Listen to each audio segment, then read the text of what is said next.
Hello everybody and welcome your faces back to another Crypto Jet video where today we're going to be talking about Filecoin. Now, a little bit about the fundamentals, but before we get started on that, please leave a like on the video, subscribe to the channel, let me know what you think down in the comments below because it really means a lot to me to hear your opinion. So, from the fundamental side, Filecoin is basically a decentralized file and data sharing platform.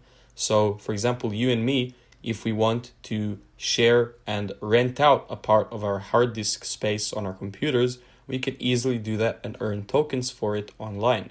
Quite interesting, right? So this is one of the more ugly charts that I've seen in my life. So we're going to move on to the logarithmic one just to make a little bit more sense of the whole market.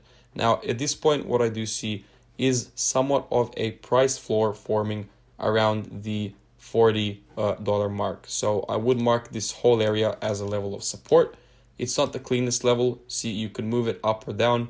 It doesn't really provide the best sort of information, but we do see that the price did bounce from it at this point and also in the past acted as a zone of resistance. So we can call this $40 zone approximately, quite an important one. Now, another thing we do see on the logarithmic chart is a break of a downtrend. So what happens after a downtrend is broken? Obviously, we're seeing a movement towards the upside.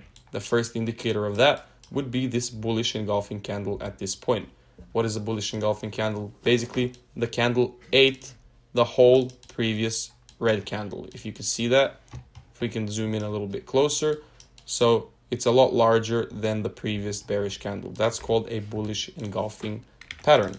Now, if we move back and zoom out a little bit more, we can see that bullish momentum is actually slowing down a little bit. So we can see a more exponential move at the start, after which we're seeing a little slowdown in momentum. This to me points towards a possible retracement, but let's not be too soon on that because we do have this level of resistance at the $100 mark. That is quite a strong one, right? So if we don't retrace from this point, I do expect a movement upwards into this $100 zone and then a more significant retracement into the next zone of support, which I would find somewhere around this area. So around the $50 mark, it's a psychologically important level as well. I would expect the price to come down there for better buying and entry opportunities.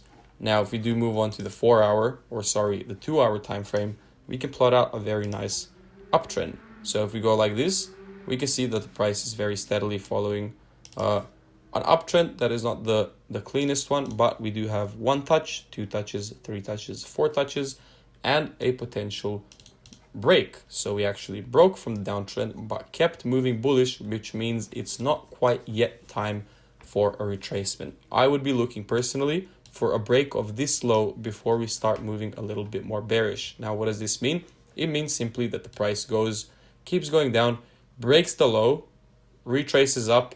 This would be an entry opportunity for shorting the market and then performing a retracement down into this area. Why do we look for a break of this low? Because as you can see, maybe even better on the 4-hour time frame, right now we're seeing a series of higher highs and higher lows, right?